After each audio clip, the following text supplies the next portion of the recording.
So take something like rote learning. I think it's almost universally condemned. That doesn't mean that it's been abandoned. It still happens. And one of the ways, for example, in which the West talks about madrasas, they'll say, oh, just look at these. I don't know how many documentaries I've seen where there's a little clip of boys in a madrasa somewhere in Afghanistan or Pakistan or Sudan or wherever, and the boys are just mindlessly reciting, Hmm. okay, the Quran, and that's all they know. All of education simply means you know the Quran, you know everything in the world, right? Now, that would be rote learning, okay?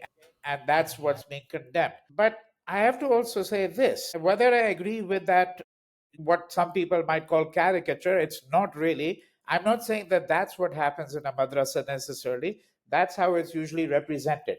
For example, and even by liberals in India, I would say, they'd say this is what happens in the madrasa, okay? And not liberals as much as, let's say, Hindu nationalists. They'd say that's what happens in a madrasa. Let's not worry about whether that's actually what happens there or not. The point is this, that rote learning is condemned generally. Correct. But I can also tell you this, as someone who grew up in India and who experienced rote learning, I also understand some things that I gained from it. And so the first, and I'll tell you what I gained from it in a moment, but the first thing I want to emphasize, therefore, is this, that I think this entire subject will require a huge amount of reflection on the part of educators to think about certain assumptions that they have. Is there a relationship of rote learning to memorization, and in turn between memorization and poetry? See, I think in order to be a good poet, you also need powers of memorization. Hmm. Okay?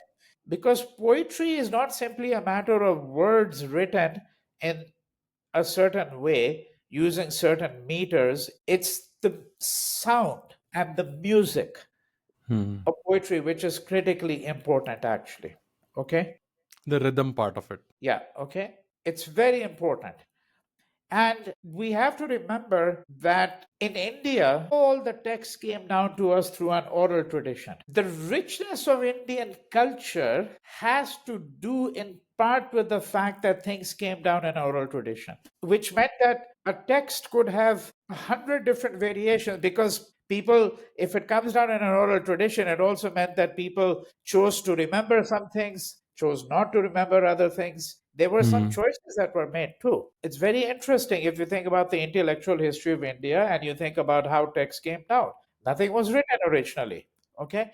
Everything was committed to memory, what people would call rote learning, actually. It was committed to memory. Now, I think that those powers of memory, for example, have largely disappeared from modern culture. I've even met people who don't remember their own phone number.